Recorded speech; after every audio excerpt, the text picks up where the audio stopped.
it's your boy Mizuki back with another video, and in today's video I decided to make yet another tier list, but this time about the PM Bankais. I've noticed that the Bankais have been recently trending on PM. Obviously there's been a lot of new videos on it, like one was made 15 hours ago, another made was like 10 hours ago, 20 hours ago, so it's a pretty hot topic at the moment. And I also searched it up and apparently there's no tier list, so you know, here I am. Anyways, the PM Bankai system is very advanced and very interesting, as a matter of fact. I was scrolling and reading info about these and watching gameplays and whatnot, and I've managed to gather quite some info, and I'm honestly surprised. Yes, the amount of Bankais are few at the moment, but the ones that are in game are very interesting and have unique side to them. So anyways, without further ado, first things first, we got Ryujin Jakka. Now this one's a goodie.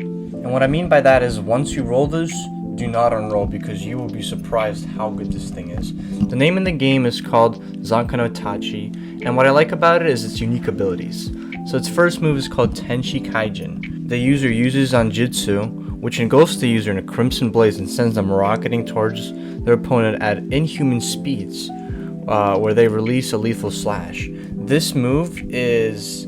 It's the worst move, but surprisingly enough, it beats most of the Bankai moves on this list, despite the fact that it's the first move of this entire Bankai. So again, like the tier list just said, what it does is it sends you flying at your opponent at tremendous speeds without them probably even noticing until you hit them. It's a very strong, powerful move, and it also looks absolutely nasty.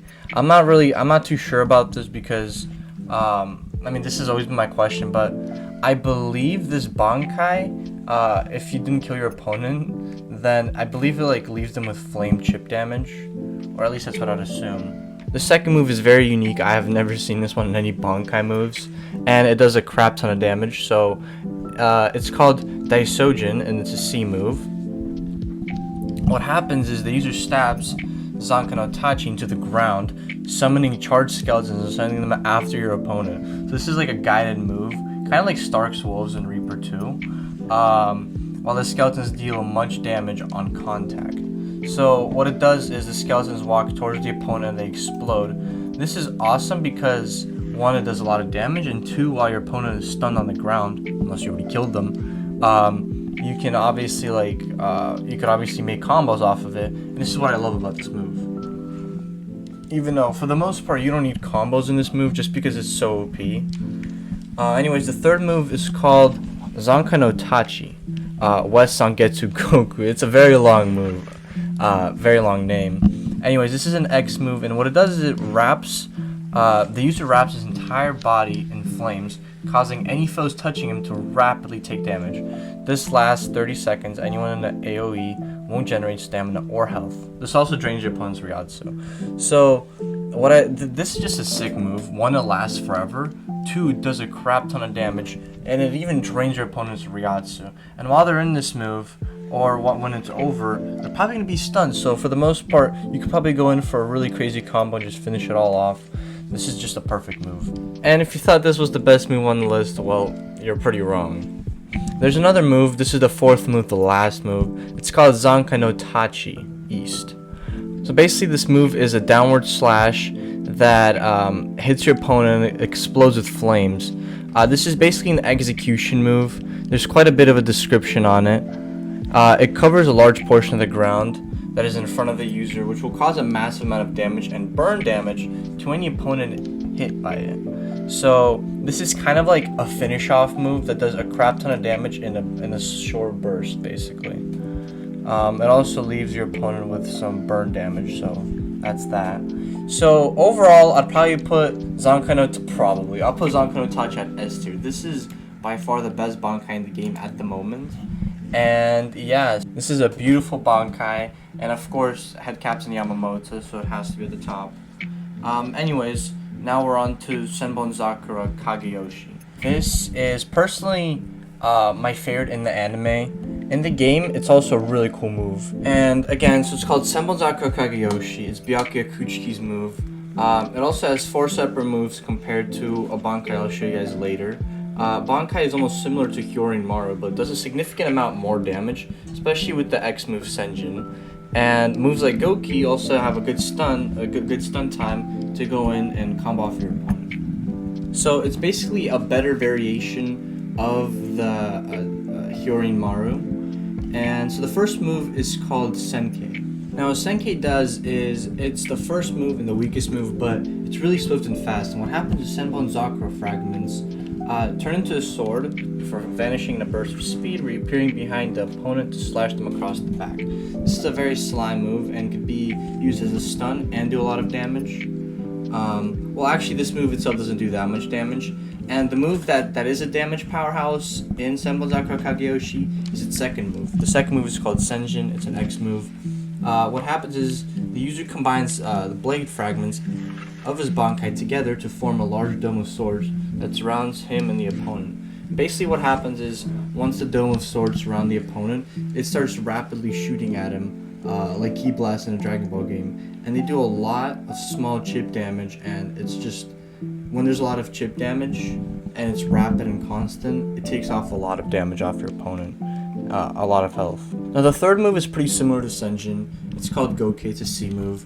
The user summons a swarm of blade fragments to surround the opponent. The fragments form into a large sphere that traps the opponent before the sphere quickly shrinks and comes to the opponent in order to repeatedly slash them. Now the great part about this move is it's similar to Senjin, but the only difference is it lasts longer and it does more damage, and it also looks more OP in my opinion. And moving on to the fourth and last move, it's called Shuke Hatuken. Okay, I can't really pronounce these. So it's a V move, and what happens is the user's blade fragments reform into a dome of glowing swords that surrounds the user and his opponent. The user then grabs the sword from the dome as the rest of the blades dissolve into fragments, and I'm pretty sure he slashes the opponent. This is a move that sends you flying forward, and it's kind of a cool rush move. I would assume it also guard breaks, so it's perfect for combinations. It's just a better version of Hyorinmaru, really. I'd personally rate Senbonzakura Kageyoshi from the gameplay, and from the reviews, and from the Trello. I'd give it a high A. So if you roll it, you would probably want to stay with it, just because of the combinations you could probably pull off of it. Now this next one is also rare, but it's not as good of a rare. This one is Genichimaru's sword, and it's called Kaminishi no Yari. The first move is called Serial Blade. The user grabs the opponent with one hand and stabs him with the other. The move itself is cool, but the only issue I have with it is once you're done with the move, you throw away your opponent, which kind of doesn't let you, it doesn't really allow you to combo off of them. And it also doesn't do as much damage. The second move is called Ikude, pretty short actually. It's an X move, and the user releases a barrage of slices in all directions. This move really reminds me of the Noitora res. There's like a slashing rush in a Noitora res of Reaper 2, and it really reminds me of it just because of the animation. But this is a move that you can probably get a combo off of afterwards. Yeah, it also does a lot of damage, but compared to the Senbonzakura, it lasts a lot less, and it's not as powerful, obviously. The Tate Hoko, the user extends his sword while simultaneously raising it vertically before slamming into the ground and slicing anything underneath it. This move is kind of bad because it doesn't do that much damage, but you can probably get a good combo off of it once you're done using it. But again, compared to Byakuya's rare, it's pretty garbage in my opinion. And anyways, the last move is Shoot 'em Dead. This is by far the best one, because at the end of this long attack, what happens is the sword itself, it puts poison into your opponent and does a lot of like chip damage and drains and also slows the opponent down, which is great because you can catch up to them and do combos on them. Aside from that, I'd put Kamiyoshi no Yari at a B. It's nothing special, but it isn't the worst Bankai out there. It definitely does need more buffs and more improvements. Now, Daiguren Hyorinmaru is our first uncommon on the list. First uncommon to actually be better than a rare, because it's better than, obviously, the Kaminishi no Yari. And so the cool thing about it is there's a lot of moves in this Bankai that are very combo friendly. And what I mean by that is basically every single move that this attack has it ends up freezing your opponent in the end, like putting him into an ice cube, and allowing you to basically combo off of him. All the moves in general do a lot of damage compared to Nishi no Yari, the one that I previously talked about. And the last move, Hyoten Hyakusu, the fourth move, it basically forms a rainstorm of frozen petals, which lasts many seconds long and does a crap ton of damage. And it also sends you into the air, which doesn't allow your opponent to move. So overall, I'd give this Bankai, it's really simple and clean, and I'd give it an A rank. Like, every single move in it actually has a purpose and like is actually good. Obviously, if you guys get Nishi no Yari and you guys have spins, definitely use that.